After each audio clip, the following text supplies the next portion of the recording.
என் இனிய நல்உறவின் உறவுகளை நாம் இன்று 2/8/25 இருக்கின்றோம். மாதத்தில் முதல் சனிக்கிழமை. இன்று நாம் தூய ஆவியானவரின் துணையோடும் அன்னையின் பரிந்துரையோடும் நாம் தொடரும் சங்கீத தொடர்ச்சி 96 4 5 6. நாம் இந்த மாதத்தின் முதல் சனிக்கிழமை அன்னை மரியாவுக்காக குடும்பத்தோடு அர்ப்பணிப்போம். முடிந்தவரை மற்றவரை அன்னை மரியாவிடம் கொண்டு வந்து சேர்ப்போம். அன்னை நமக்கு சகல காரியங்களிலும், விசேஷமாக பிள்ளைகள், குடும்பம், வாழ்வு, கணவன், மனைவி, உறவினர்கள், நண்பர்கள், நாம் எந்த காரியத்துக்காக ஜெபித்தாலும் நம்மை தள்ளிவிடுவதே இல்லை. நமக்கு எந்த ஒரு காரியம் ஆவாத இருக்கிறதோ அதை நாம் அன்னையிடம் கேட்போது நமக்கு குறை எதுவும் கிடையாது. அன்னை மரியா இருக்கிற இடத்தில் நமக்கு குறை கிடையாது. அன்னை மரியா எத்தனையோ அதிசய அற்புதங்களை செய்து கொண்டு வருகிறார். நம் வாழ்வில் சொல்லப்போனால் நேரம் பத்தாது, எழுத போனால் புத்தகம் கொள்ளாது. அதுபோல் நாம் அனுபவித்து கொண்டு வருகிறோம். மற்றும் இந்த மாதத்தின் முதல் அடி எடுத்து வைத்திருக்கிற நமக்கு இறைவன் இயேசு நமக்கு தேவையான வரங்களை தந்து, நல்ல மனதை தந்து, நமக்குள் இருக்கும் அனைத்து தீய சிந்தனைகளிலிருந்தும் நாம் வெளிவந்து நமக்காக வாழாமல் பிறருக்காக வாழ நம்மை தயார் செய்ய முயற்சி செய்வோம். இன்றைய வாசகம் லேவியர் 25:1-8-17 மற்றும் ஜூப்ளி ஆண்டை பற்றி கொண்டாட்டத்தை நாம் எப்படி செய்ய வேண்டும் என்பதை நமக்கு லேவியர் அழகாக எடுத்து சொல்கின்றது. இன்றைய தூய நற்செய்தி வாசகம் மத்தேயு 14:1-12. ஒருவர் தப்பு செய்யும் பொழுது அந்த தப்பை சுட்டி காட்டும் பொழுது தப்பை சுட்டி காட்டுபவர் மேல் அதிக கோபம் வரும், ஏனென்றால் அவர் தப்பை சுட்டி காட்டுகிறாரே என்று. அதே போல்தான் ஏரோதியாவின் மனைவிக்கும் ஏரோதிற்கும் தான் செய்த தவறை சுட்டி காட்டிய யோவானின் தலையை அவர்கள் வெட்டுகிறார்கள். இது விவிலியத்தில் நடக்கும் முன் அந்த யோவான் அவரிடம் சென்று நீ செய்வது தவறு என்று அதை எடுத்து சொல்லியதால் அவர் அதை ஏற்றுக்கொள்ள முடியவில்லை. நம்மில் இன்றும் சிலர் நாம் இப்படித்தான் வாழ்ந்து கொண்டு இருக்கிறோம்.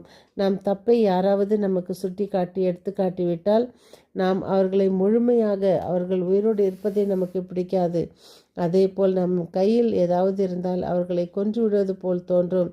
அதே போல் எப்படி அவர் திட்டம் போட்டு நடனமாடி அவரை கூட்டத்திலிருந்து அவரை என்ன வேண்டும் என்று கேட்கும் பொழுது அவருடைய தலையை கேட்டு தன் தாயின் சொல்படி கேட்டதால் திருமுழுக்கு யோவானின் தலை ஒரு தட்டில் வைத்து கொடுக்கப்பட்டது. அதே போல் ஒரு குழந்தையின் சிறந்த ஆலோசகர் தாய் தானே. ஆனால் ஏரோதியாளின் மகளுக்கு யோவானின் தலையை கேட்கும்படி தவறான ஆலோசனையை சொல்லிவிட்டாள் தாய். இன்று அன்னையின் நாளை நாம் கொண்டாடும் பொழுது அன்னை நமக்கு நல்ல ஆலோசனை தாயாக அமைகின்றார். நமக்கு நல்ல ஆலோசனை தந்து நம் பிள்ளைகளை வளர்க்கும் வரை கணவனின் கீழ்ப்படிதல், குடும்பத்திற்காகவும் உற்றார் உறவினருக்காகவும் நாம் வாழும் வாழ்க்கையில் அன்னை மரியா முழுமையாக நம்மோடு இருக்கின்றார்.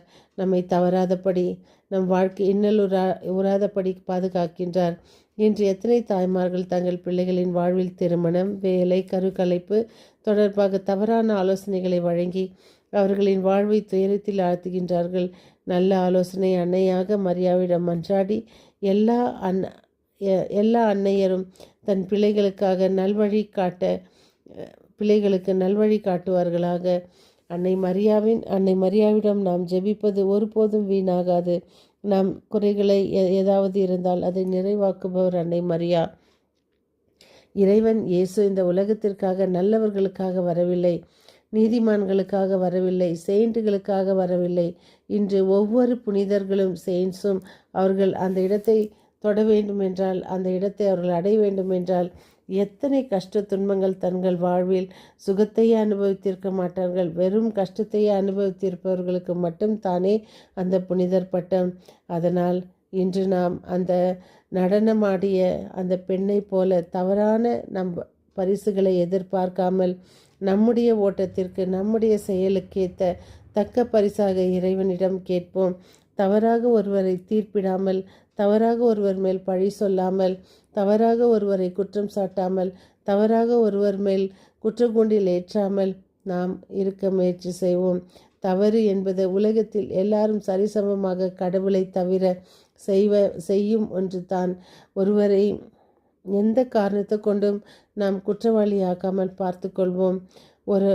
ஒரு தாய் எப்பொழுதுமே தன் மகளுக்கு நல்லவை சொல்லுவதை விட அவர் முன் நல்லதை நடத்தி காட்டுவது எவ்வளவு பெரிய விஷயம். அதே போல் தான் அன்னை மரியா நமக்கு வாய் திறந்து எந்த இடத்திலும் விவிலியத்தில் பேசியிருக்கவே மாட்டார்கள் அன்னை மரியா. ஆனால் அவர் நடந்த அந்த வாழ்க்கை நடைமுறை தான் நமக்கு இன்று ஒரு பாடமாக, ஒரு லெசனாக அமைந்திருக்கிறது. அதே போல் நாமும் நம் வாழ்வில் அன்னை மரியாவின் பக்தர்கள் என்பதை நாம் செயலில் காட்ட முயற்சி செய்வோம். நம் செயலில் அன்னை மரியா எனக்கு பிடிக்கும் என்று எத்தனை பேர் சொல்கிறார்களோ, அன்னை மரியாவின் வாழ்வை செயலில் கொண்டு வர முயற்சி செய்வோம். செயல் என்பது எல்லா தேவைகளையும் நிறைவு செய்வதே செயல்.